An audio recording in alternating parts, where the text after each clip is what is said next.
Muito bem, o Brasil, gente, começa agora. E olha só, amanhã desta quinta-feira foi a dos capotamentos na capital do estado.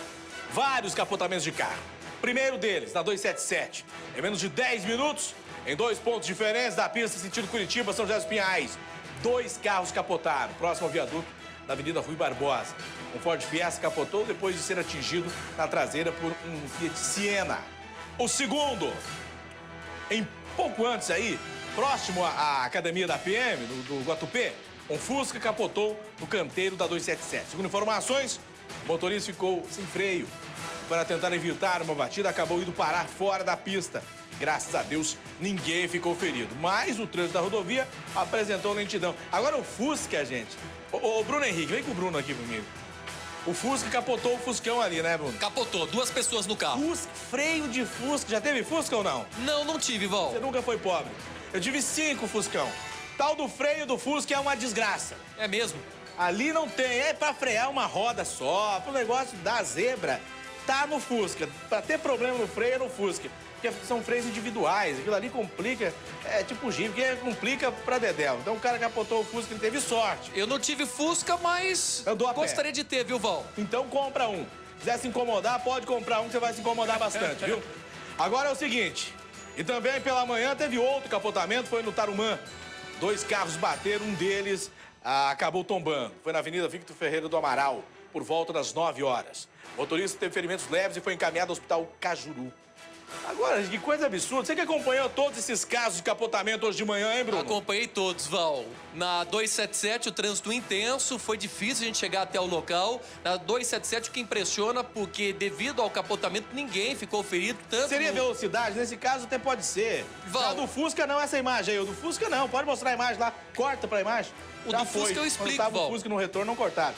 Agora é o seguinte, aí não. O cara freou o Fusca, vai numa roda só. Isso. Aí foi ali, uma ladeirinha aí, já tombou. É fácil de Perfeito. tombar. Ele tombou ali no canteiro central e, nesse caso, Val, ele teve ali praticamente o motorista, né?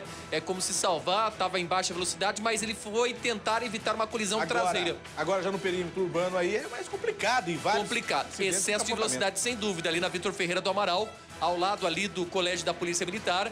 O carro Peugeot branco teria ido na pista sentido Pinhais, teria sido fechado, perdeu o controle, bateu num poste e aí invadiu a pista contrária. E daí, na pista que vem de Pinhais para Curitiba, atingiu um outro Peugeot vermelho. O motorista deste Peugeot branco, com ferimentos, foi socorrido até o Hospital Cajuru, mas também não corre risco, Val. E olha só, um homem foi colocado pra fora do carro e depois levou 2 tiros na cabeça. Crime ocorrido na rua Antônio Vale, no bairro Santa Felicidade, em Curitiba. Essa reportagem que você vê agora aqui na tela, pode liberar. Josué Milani, de 41 anos, foi atingido por um tiro na cabeça e outro na nuca e ficou caído em um gramado. Moradores que passavam pelo local apenas viram um carro parado e logo após os disparos, o veículo se evadiu em alta velocidade. O SEAT foi acionado para prestar socorro à vítima, mas Josué não resistiu aos graves ferimentos. As testemunhas disseram que Josué não era morador do bairro e ao lado do corpo da vítima foram encontradas algumas buchas de crack. Ele estava portando pequena quantidade de substância entorpecente, similar a crack, daí vai ser, mas ele não tem passagem pela polícia, a gente fez não tem registro criminal, a gente já fez a busca, vai ser averiguado quais foram as circunstâncias do crime. A polícia agora trabalha na identificação do veículo envolvido e na localização do autor do crime. A vítima não contava com passagens pela polícia e o crime pode estar relacionado com o tráfico de drogas. Olha, daqui a pouco, gente, nós vamos trazer o caso de Araucária, onde os presos acusam os policiais do BOPE e também do GAECO de tortura. Ontem era para ter uma reunião entre Ministério Público, polícia, presos, aquela para ouvir o que realmente aconteceu ali. Transferiram para hoje de manhã, que transferiram para agora à tarde, que transferiram para amanhã, ou sei lá quando. Daqui a pouco, a gente vai ouvir o delegado de Araucária, vamos ouvir também a Comissão de Direitos Humanos e estamos em busca do Leonir Batiste, que é o coordenador do GAECO, para falar a respeito desse caso. Porque na terça-feira, nós o procuramos, mas ele disse que não poderia falar porque não tinha conhecimento, não estava sabendo do que estava acontecendo. Agora ele já deve ter conhecimento, a gente quer ouvir também a posição do GAECO diante disso tudo, até porque é uma acusação que, neste momento, faz com que a acusação semelhante a essa mantenha policiais presos. Então, a gente não pode deixar isso passar no esquecimento, não. Um outro caso, onde foram parar as imagens das câmeras de segurança, porque a gente mostrou essa imagem aí, ó. Somente essa imagem. Será que nessa rua, gente, só tinham essas câmeras de segurança, hein? E as outras? E as demais? Onde foram parar? É o que você vê daqui a pouco. Vem aqui. Mais um acidente envolvendo carro e ônibus no centro de Curitiba. O veículo, menor, obviamente, foi parar próximo a uma loja. Libera aí a reportagem, vai lá. Os cruzamentos sinalizados com semáforos continuam sendo os vilões da noite em Curitiba. O ônibus da linha Petrópolis seguia pela rua Pedro Ivo, no sentido Praça Rui Barbosa, quando foi atingido por um veículo Fiesta no cruzamento com a rua Doutor Muricy. Segundo testemunhas, o condutor do Fiesta não teria visto que o semáforo estava fechado e acabou colidindo na lateral do ônibus. Infelizmente não, eu estava vindo pela Pedro Ivo, né? Daí já estava no meio da quadra da Muricy. Daí, infelizmente, eu só escutei o estrondo, né? Que colidiu com o ônibus ali, mas infelizmente foi inevitável. Ele furou o sinal, não deu tempo para fazer nada. Com o impacto da batida, o carro rodou e foi parar na calçada, destruindo parte da porta do estabelecimento comercial que fica na esquina. O condutor do veículo, de 22 anos, e a passageira, de 18, não sofreram ferimentos graves e foram socorridos ao Hospital Evangélico. No momento do acidente, não tinham passageiros no ônibus, que já estava chegando no ponto final na praça. A cobradora que estava junto com o motorista havia levantado da poltrona reservada minutos antes do acidente acontecer e não sofreu ferimentos. Sonora da cobradora. Escapei por um minuto de atenção minha, porque eu levantei da catraca no momento, porque eu estava sentada.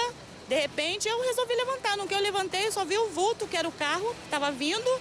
E só deu tempo de segurar no ferro e o cara fura o sinal vermelho e bate bem no meio do ônibus. Se eu estivesse sentada na catraca, eu tinha voado por cima dela. Olha só, gente, a polícia identificou 2 dos 5 motoristas acusados de atropelar uma mulher e não parar para ajudar. Um condutor que atropelou parou para socorrer a vítima, mas ela já estava morta. A Rosa Vieira Costa, 35 anos, sofreu atropelamento em série na noite de terça-feira na Avenida das Torres. Isso foi no Prado Velho. Isso por volta de 8 da noite. Apenas um dos 6 carros que atropelaram parou para prestar atendimento. O delegado Rodrigo Brown, da Delitos de Trânsito, conversou com a nossa equipe. Pode liberar. Estamos tentando identificar aí todos os envolvidos. Já 2 condutores já estão identificados, estão aí com depoimento marcado ainda para essa semana e esperamos aí nas próximas horas conseguir, através de câmeras, testemunhas e dispositivos ali de velocidade, tentar identificar todos os veículos envolvidos no acidente. Então, se alguém tem alguma informação, dono de loja, alguma testemunha, que nos procure, ou até mesmo os envolvidos aí nessa ocorrência, para que a situação não fique mais complicada depois aí da investigação e da identificação pelos policiais. Ele vai responder, a princípio, por homicídio culposo com omissão de socorro. Vamos investigar também se existe alguma outra agravante, como embriaguez, excesso de velocidade. Então, tudo isso vai ser levantado com o trabalho dos investigadores ali na região. Pelo que se percebe ali, eu não sei se dá para compreender dessa forma, hein, Bruno Henrique? Sim, Val. Mas a gente percebe que a mulher foi atropelada e os outros carros que vieram na sequência foram passando por cima, né?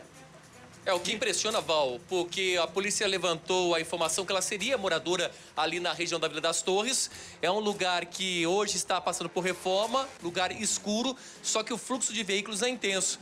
A polícia agora está analisando as câmeras dos radares da própria URBS, da CETRAN, para tentar identificar, então, o primeiro motorista ou os outros motoristas o que parou, que Bruno? Seria o último que passou? Seriam pelo menos os 2 últimos, viu, Val? Que pararam e que pediram um atendimento e esperaram até a chegada do BPTran. Eles foram identificados e devem ser ouvidos ainda nesta semana. É complicado, meu Deus do céu. E um guarda municipal morreu também atropelado na Grande Curitiba. Ele estava com a esposa, levando o cachorrinho para passear. Morava, quando estava entrando no portão de casa, próximo a entrar no portão de casa, ele foi atropelado.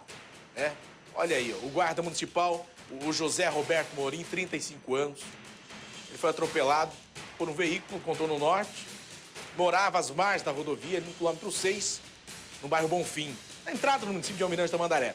Segundo familiares, Morim e a esposa estavam passeando com os cachorrinhos.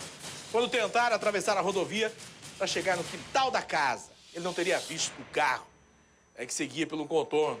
O guarda municipal acabou atropelado. O SEAT chegou a ser acionado, prestou atendimento, mas ele morreu dentro da ambulância, a caminho do Hospital Evangélico. O supervisor Aparecido da Guarda Municipal falou com a gente. Pode liberar, vai lá.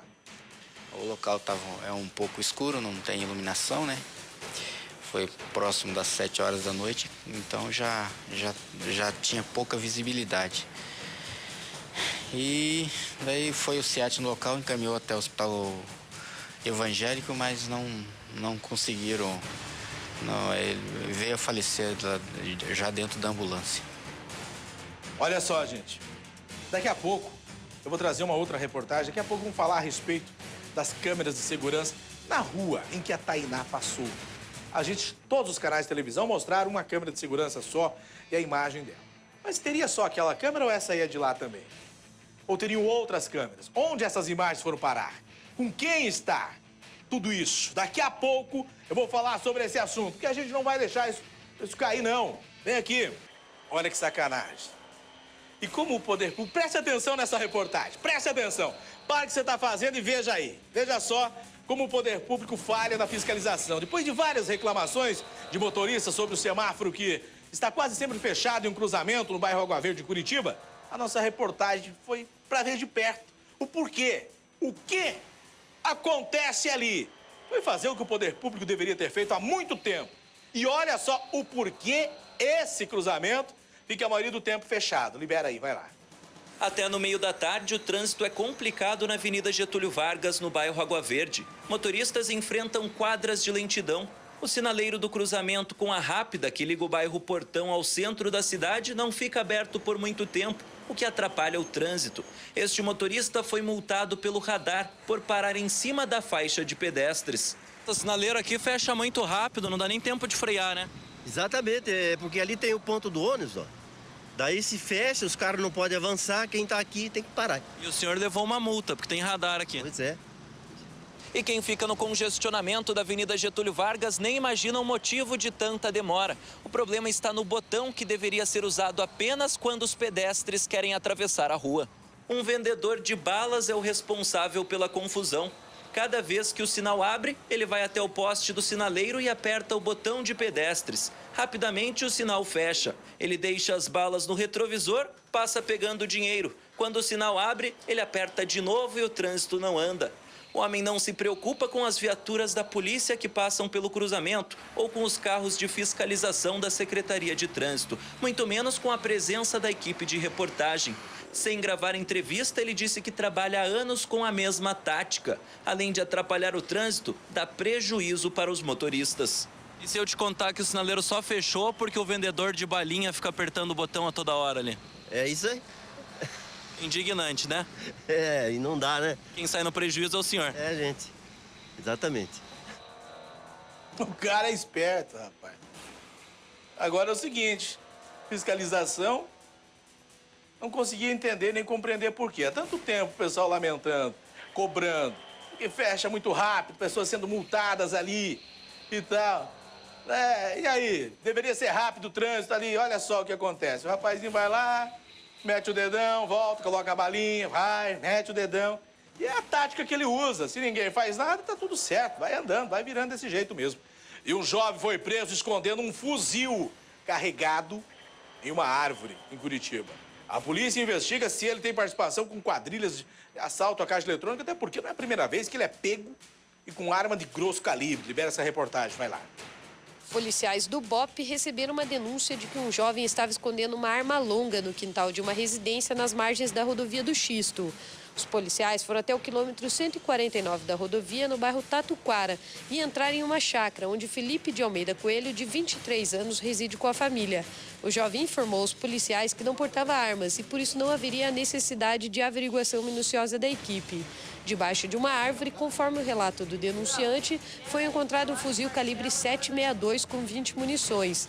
A arma de fabricação americana é de uso restrito das Forças Armadas e não é encontrada pelas ruas de Curitiba. É óbvio que ele não quis se manifestar aí, ele não quis sequer assumir o armamento ali.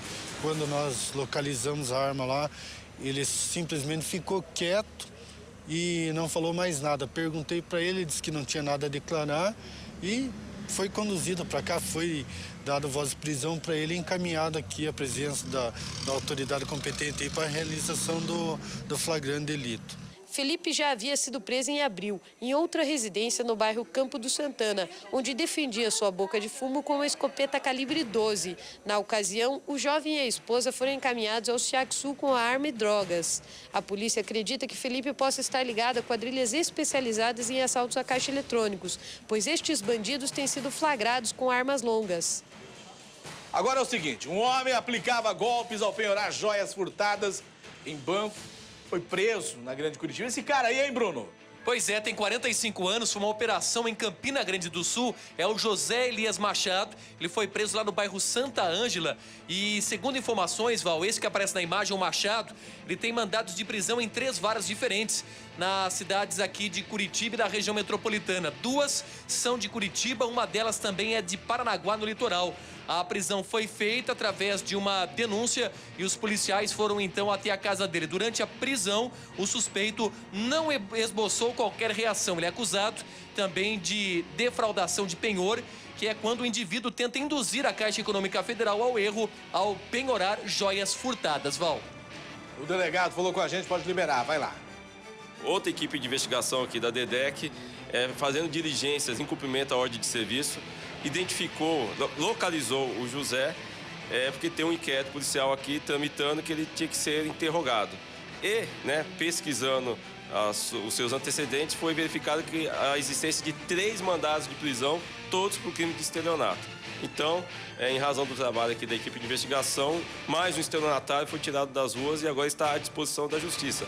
Detalhe, esses 3 mandados, cada um numa vara criminal diferente aqui na cidade de Curitiba. Ô, Bruno Henrique, quer dizer, o cara com 3 mandados de prisão, mas conseguiram pegar não cumprindo o mandado. Conseguiram pegar ele aplicando o golpe ainda. Também, Val. E aí a informação que ele morava em Campina Grande do Sul. O que ele fazia, Val? De alguma forma ele conseguia essas joias e teria aí como penhorar na Caixa Econômica, induzindo ao erro.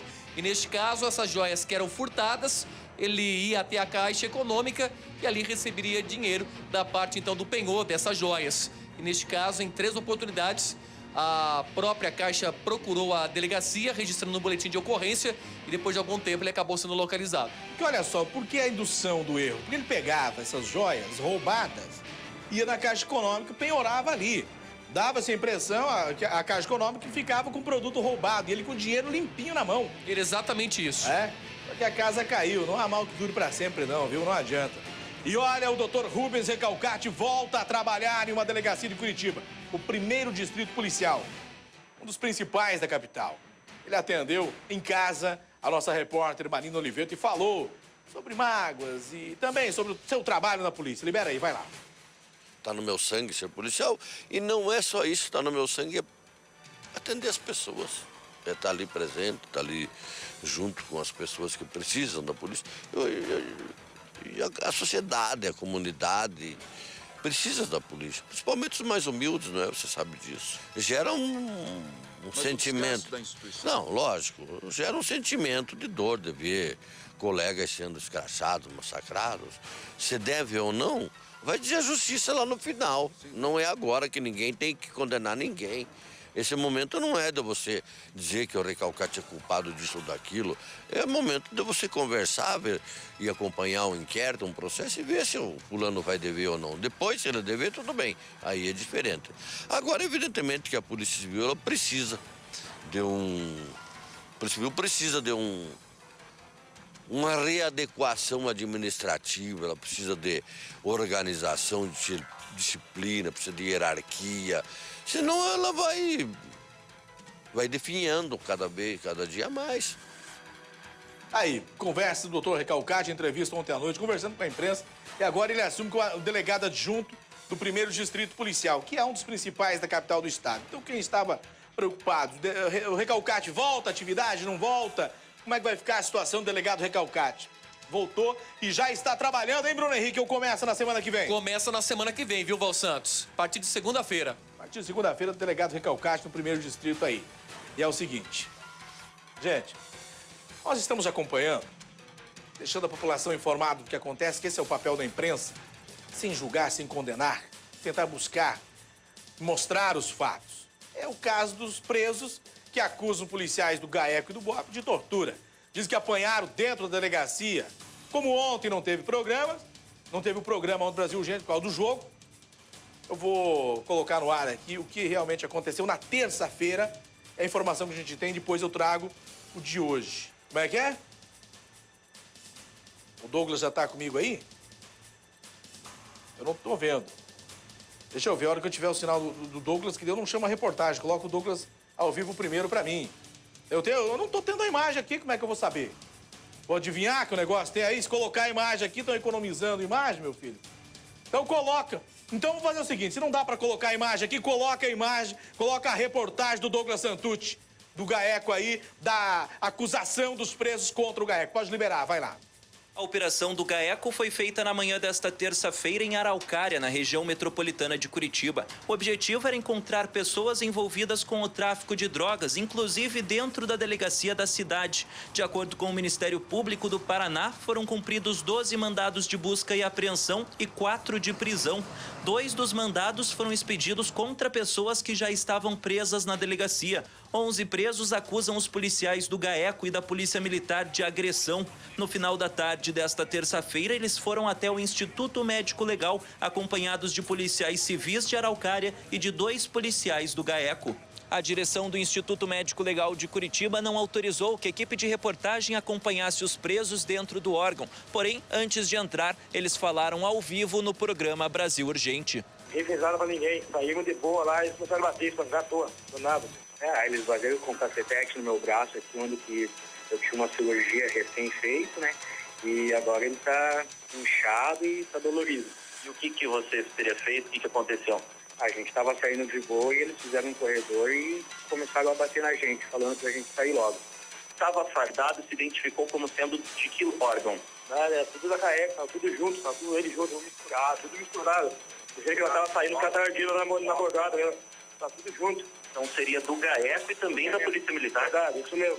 Os dois, ambos.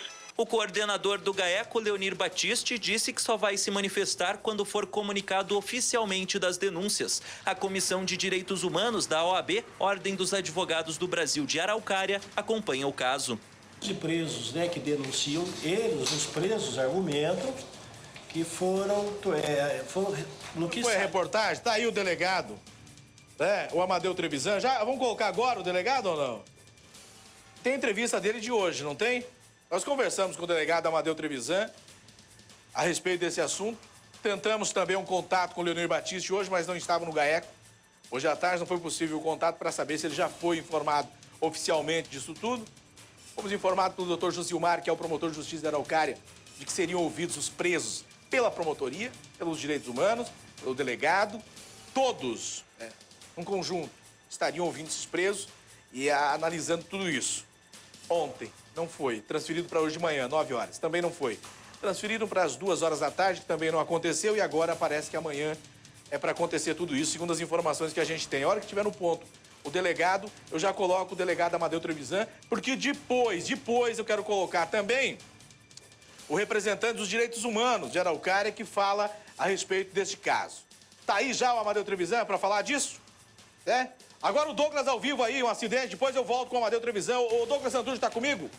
Um acidente? Sim, Val. Como é que é a situação? Onde você está, hein, Douglas?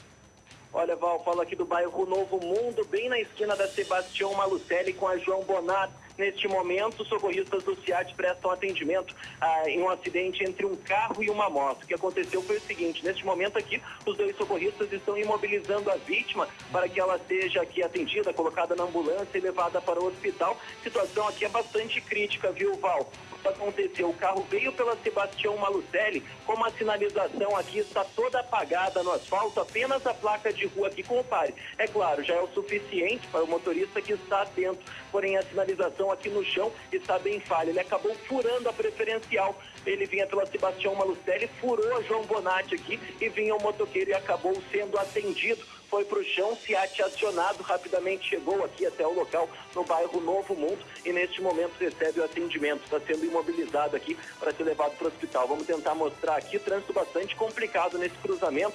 Ó, ele vinha por essa rua aqui, Sebastião Malucelli, como esses outros carros, deveria parar. Quem vinha pela João Bonatti aqui era um motoqueiro e acabou levando a pior, como sempre. Agora está aqui no chão, aguardando o socorro do SEAT. Pessoal aqui, inclusive a própria população, já auxiliando nesses trabalhos de mobilização, porque é claro, sempre que cai um motoqueiro aqui, a situação é grave. Quando eu cheguei aqui, os próprios populares aqui, moradores da região, estavam imobilizando a vítima e neste momento, então, socorristas tentam colocá-lo na maca. Muito bem, obrigado, Douglas, pelas informações. Qualquer notícia que tiver, em primeira mão a gente traz ao vivo para você de casa. Agora é o seguinte, eu voltar a falar do caso de Araucária, eu já vou trazer o delegado Amadeu Trevisan, que fala a respeito disso, até porque o delegado Amadeu Trevisan é o responsável pela delegacia onde teria ocorrido tudo isso.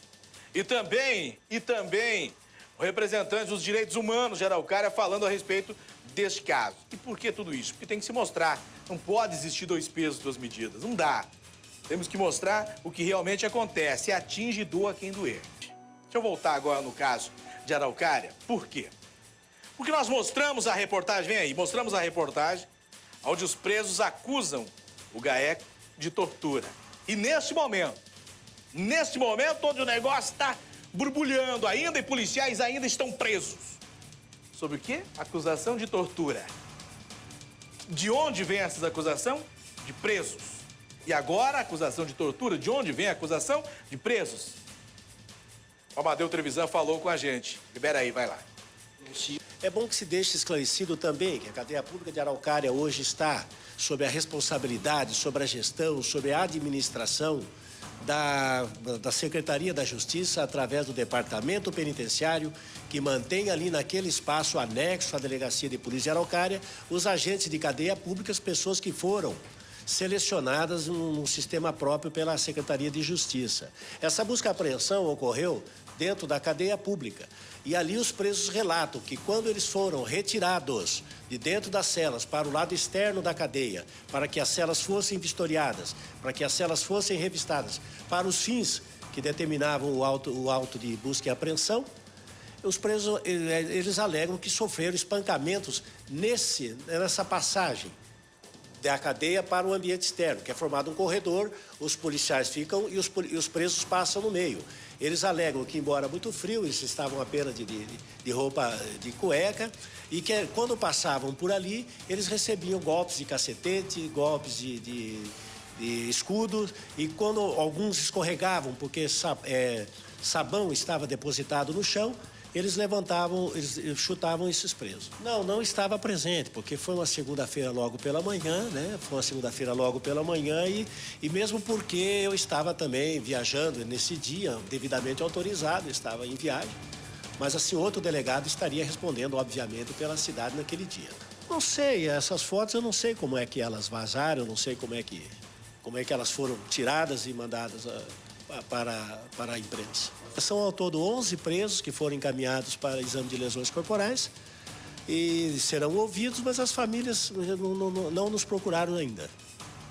As famílias não procuraram ainda a delegacia para saber, muito querido esses presos então também, pela família. Agora é o seguinte, nós ouvimos o advogado da Comissão de Direitos Humanos da OAB de Araucária, que falou a respeito disso. Pode liberar, vai lá. Quem agrediu os presos foi o BOP. Porém, eles estavam sob a supervisão de promotor de justiça da GAECO e com o delegado de polícia da GAECO também. Ele também não foi à noite, foi pela manhã de terça-feira, às 8 horas da manhã, onde os presos estavam ainda dormindo, quando o BOP entrou e aterrorizou toda a cadeia. Foi instaurado um procedimento, um inquérito policial para apurar responsabilidades. Apuradas as responsabilidades, cabe ao juiz de direito do Foro Regional de Araucária para tomar as providências e punir aqueles que foram os responsáveis. As oitivas estão sendo requisitadas pelo Ministério Público de Araucária para que sejam gravadas, para que não existam dúvidas sobre os fatos e o que os presos estão falando. Todo esse procedimento sendo encaminhado da subseção de Araucária para a seccional do Paraná para as providências legais que a Ordem dos Advogados do Paraná tomará sobre o fato. Os direitos humanos da Ordem dos Advogados do Brasil em todo o país, não só no Paraná e também aqui em Araucária, preserva o direito constitucional individual e coletivo de todas as pessoas. Vamos aguardar para ver, até porque é o assunto, é a palavra que está mantendo policiais presos. O porquê disso tudo? O Dr. Josilmar, que é o promotor de justiça de Araucária, está acompanhando de perto também toda essa situação aí. E qualquer novidade, qualquer informação de verdade que se tenha, a gente vai trazer. Não há dúvidas que a gente traga, mas também sem suposições, sem achismo algum. E isso não é o nosso papel e não é assim que se faz. O Douglas Santucci também tentou entrar em contato com o Leonir Batista, porque na terça-feira ele não falou, porque ele não tinha conhecimento ainda. Depois que tivesse conhecimento, ele se manifestaria a respeito do caso. Não foi encontrado pela nossa reportagem, mas amanhã, se ele for encontrado, em qualquer momento, o espaço é aberto para a gente trazer o outro lado da história. Vamos continuar acompanhando tudo isso também. E agora, um outro caso. O caso da morte da Tainá. Como é que está a investigação? Nós mostramos, de tanta gente mostrou, somente uma câmera de segurança, onde a Tainá passa, por onde ela passou. Minutos antes, acreditamos de ser levada, de tirarem a vida, de ser estuprada, de ser morta, que é essa imagem aí. Mas será que seria somente essa câmera? Onde foram parar as outras imagens? Já entro nesse assunto. Deixa eu falar com o Bruno Henrique aqui. Ô Bruno, você esteve hoje em Colombo. De novo no bairro São Dimas, Val. Pois é, conversando com algumas pessoas ali. Com muitas pessoas lá na rua Presidente Farias. Gente, nós mostramos essa imagem em todas as televisões, aquela outra imagem que nós mostramos antes. Essa imagem aí. Nós mostramos, todo mundo mostrou essa imagem. Seria essa a única câmera de segurança que registrou a Tainá com vida? Seria, Bruno? Não, Val. E as outras câmeras de segurança? Você esteve conversando com algumas pessoas ali, não esteve? Muita gente. Agora, tem um detalhe que eu quero falar, é o seguinte. As pessoas têm medo de falar, estão preocupadas. Pessoas, inclusive, que prestaram depoimentos, estão temendo pela vida, estão com medo de falar e a gente respeita isso. E não vamos colocar no ar. Mesmo quem gravou e depois pediu para que não colocasse, mesmo aquele que gravou, olha aqui para mim. Olha aqui, ó. Você que gravou e pediu para que não colocasse, a gente não coloca. Aqui não tem porquê a gente atrapalhar a vida de alguém. Se a gente puder somar, ajudar, acrescentar, tudo bem. Do contrário, não vamos colocar, não, de maneira alguma. São pais de família, são pessoas que estão com medo. Muitas câmeras de segurança na rua. Onde foram parar essas imagens, hein, Bruno? Val, a gente até pode fazer aqui uma sequência.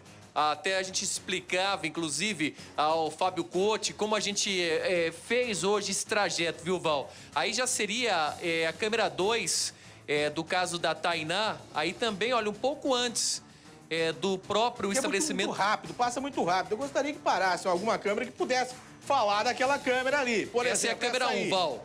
Essa é a primeira casa que filmou o trajeto da Tainá. Essa é a câmera 1 do caso Tainá, viu, Val? Flagrou. Nessa casa são 2 câmeras. Flagraram a Tainá passando por ali. A polícia pegou essas imagens da casa desse morador. Eu conversei com esse morador no dia de hoje e ele confessou que entregou as imagens à investigação do delegado Guilherme Rangel, Val. As imagens foram pegas pela polícia.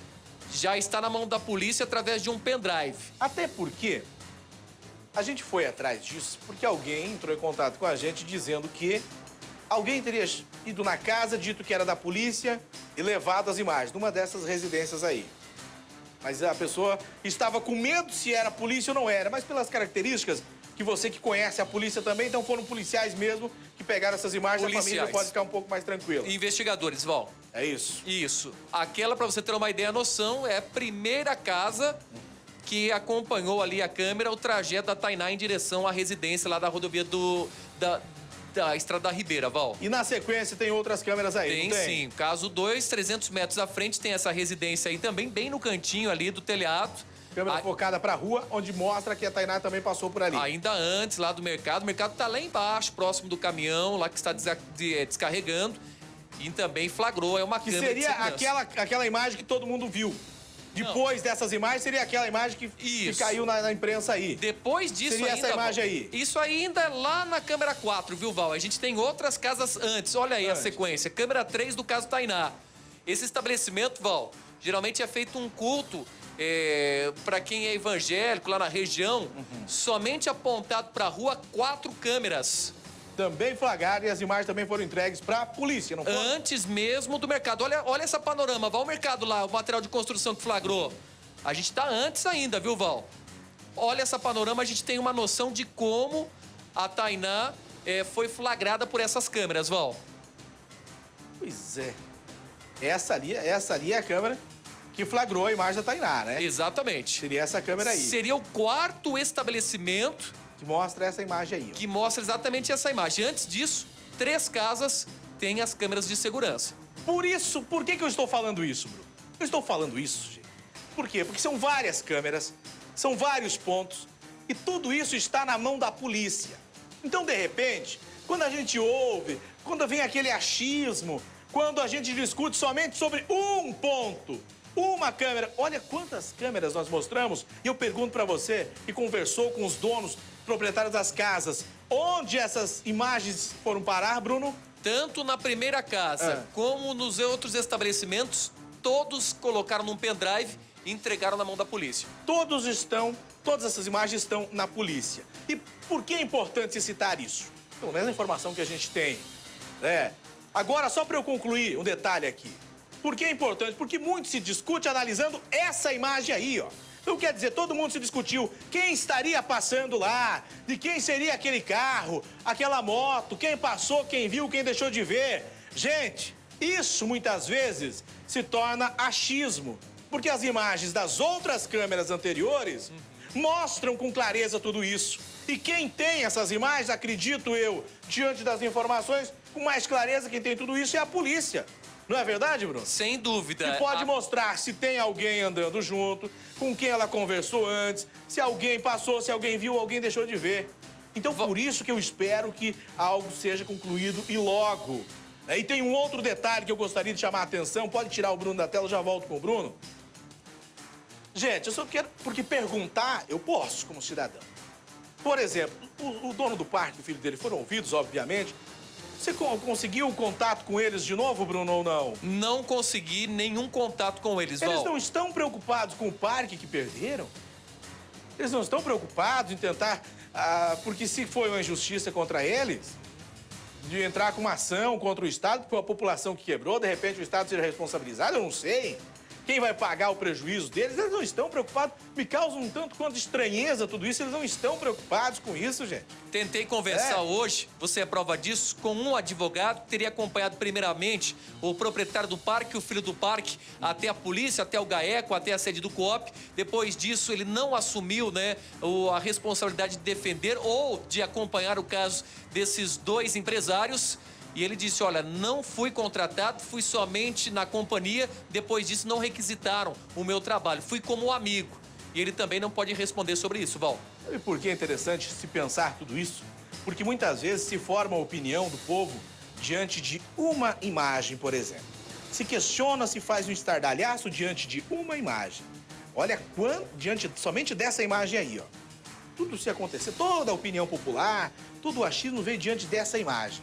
Antes dessa imagem, gente, várias câmeras de segurança registraram tudo isso. E segundo uma segunda informação que a gente tem de uma dessas famílias em off, não vou falar qual, ela teria conversado com alguém, um cara baixinho, de touca. Não teria, Bruno? Sem dúvida, Val. Para você ter uma ideia... Mas a polícia tem essa imagem, a promotoria tem essa imagem também. Val, você falou de algumas câmeras. Ô, Bruno, segura só um minutinho pra mim. Segura só um minutinho, eu tô vendo a imagem ao vivo aqui. O Douglas tá comigo, um acidente envolvendo um caminhão, prensou um carro aí. Eu já volto com você. Ô, Douglas Santos, o que aconteceu aí? Tem feridos ou não, Douglas?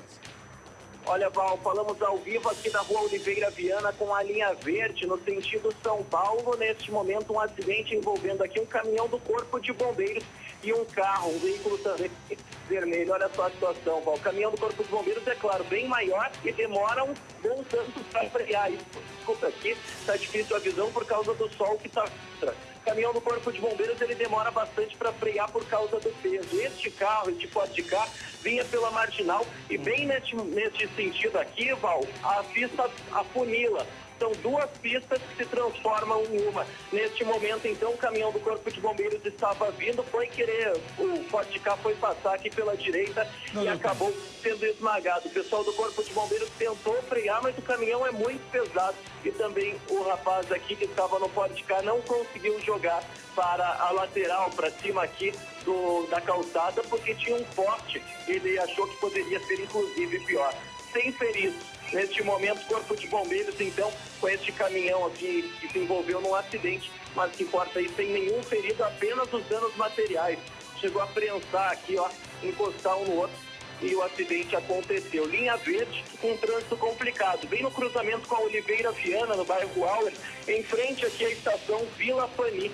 Na linha verde, este acidente acontece agora, trânsito um pouco complicado na região, então atenção os motoristas que estão saindo do trabalho aí, tentar evitar a região, no sentido São Paulo. Muito bem, obrigado, Douglas, pelas informações. Eu volto agora a falar com o Bruno Henrique a respeito deste caso. E eu falava do seguinte, muitas análises, muita conversa diante de uma imagem. Olha quantas câmeras aí. Se mostrar a sequência de câmeras de casas que eu vejo no meu retorno aqui, se ir pro ar aí tudo isso, meu Deus do céu. E eu digo a você, Val, na primeira casa são 2 câmeras, exatamente, essa é a primeira casa. Aí teve o cara também lá da lanchonete, do bar, não sei. Então a gente faz bem rapidinho aqui, Val, a soma de tudo isso. Na primeira casa são 2 câmeras.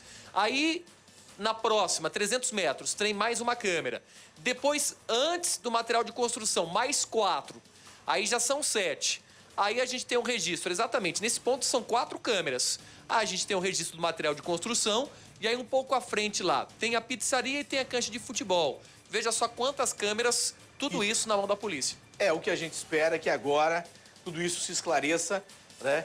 Porque causa um pouco de estranheza, o medo, o receio das pessoas, mas um medo geral, gente.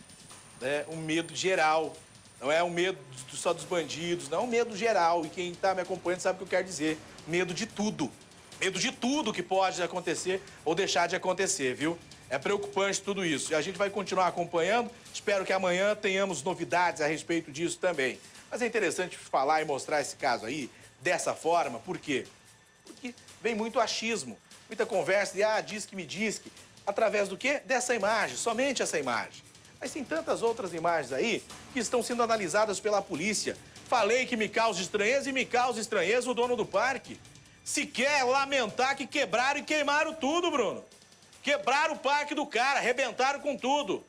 E até agora a gente não pôde registrar sequer, né, um contato ou uma conversa com os próprios empresários que estavam ali sob o comando desse parque na região do bairro São Dimas, em Curitiba. Pois é. Sabe o que é? Olha só, Fábio. Olha só. Eu não posso falar certas coisas porque eu comprometo quem nos repassou. E se falar tudo isso, aí perde também o peso lá no final. Porque ele tem que falar, realmente, é para a polícia primeiro. Então, depois que a polícia tiver isso em mãos, porque já foi falado com o Gaeco, ele já falou com o Gaeco. Então, depois que ele falar com a polícia também, prestar seu depoimento à polícia, a gente pode até falar sobre isso, porque causa alguma estranheza. Deixa eu perguntar pro Bruno. Ô, Bruno, você lembra do dia, o depoimento do dono do parque, do filho do dono do parque? Onde eles estariam no dia do crime? Eles confessaram que estariam junto com os 4 acusados, não é isso? É, foi o que a gente recebeu de informação, Val. Eles estariam lá, né? Todos juntos. Seria isso, né? Seria isso, até numa forma... Lembra o nome da cidade, Fábio? Adrianópolis. Busca alguma coisa em Adrianópolis também, Bruno, se você puder. Tá Quem bom. estava em Adrianópolis nesse dia, buscando um espaço para se instalar um parque lá? É Adrianópolis. Grave esse nome e vem coisa por aí. Gente, eu só quero falar aqui o seguinte. Eu recebo uma nota da polícia sobre o caso da tortura do Gaeco e dos policiais do BOP. A nota da Polícia Militar diz o seguinte: a ação do BOP foi acompanhada por várias instituições que presenciaram que não houve nenhum tipo de abuso, inclusive promotores e delegados. É a nota que vem da Polícia Militar. O Gaeco ainda não se manifestou. A promotoria de Araucária, na pessoa do Dr. Josilmar, o grande promotor, vai ouvir os presos, vai apurar tudo isso e a gente vai aguardar para ver o que vem. De onde surgiu esse machucado aí? E os outros também, que a gente já viu outras imagens aí no blog do Lobão, por exemplo. É um blog que mostra que é de Araucária. O blog do Lobão é de Araucária, né? O blog do Lobão mostrou também outras fotos aí. Então, vamos aguardar para ver, porque o achismo, ele acaba atrapalhando. Você tem que ter fatos verdadeiros para mostrar para a população. E aí cada um tira a sua conclusão. E olha só, o nosso programa é desse jeito. Aqui o mesmo pau que bate em Chico, bate em Francisco. A gente não diferencia, não. Então é diferente, a gente só mostra o que está acontecendo. Vai desagradar? Desagrada. Mas se você ver amanhã, você vai ver que a gente tem uma linha. Se você ver na semana que vem, você vai ver que a gente tem uma linha. E que essa linha é verdade, é séria. Essa é a diferença. Gente, mulher é presa por tentar entrar na delegacia com maconha. Que coisa absurda. Olha ali onde é que tava a maconha. Põe na tela cheia. Conta pra mim essa história aí. É maconha no chocolate. É uma reportagem, hein? Olha só, gente. Maconha no chocolate e uma serrinha na mortadela. Você viu, meu filho? Olha só. Foi presa Camila Carvalho, 24 anos. Tentou passar 2 brocas e uma serra escondidas dentro do embutido. E ainda embrulhou maconha dentro do papel aí do doce do bis. Mas não era bis. Era maconha, era cannabis. Cannabis, era quase bis, era cannabis. Tudo isso aconteceu, sabe onde? Delegacia do Alto Maracanã. Você notou que a mortadela estava... Perceberam que a mortadela estava semi-aberta? Ao ser presa, a Camila disse que não sabia da maconha e da serra. E garantiu que uma amiga dela havia lhe pedido para entregar o material ao detento Luiz Odair. E agora o Luiz Odair ficou sem a broca para poder trabalhar lá dentro da cadeia, sem a maconha para ter um pouco de paz também. O bicho pegou. Que coisa, que criatividade. Olha aí, ó. Põe em tela cheia aí pra mim. Põe ali, dá uma olhada. Gente, embrulhar o bis certinho. Só tirou o bis e colocou a maconha. E aí vacilou na mortadela. Mas não é vacilzinho descobrir. Ficou a marquinha lá. Ficou a marca, mas é aquilo que a gente fala. O capeta, ele ensina a fazer, mas não ensina a esconder. Uma hora, a casa cai. É agora o José Luiz da Atena, informações direto de São Paulo. Eu volto amanhã, se Deus quiser, e a justiça dos homens permitir. Fiquem com Deus e até lá. Tchau, tchau.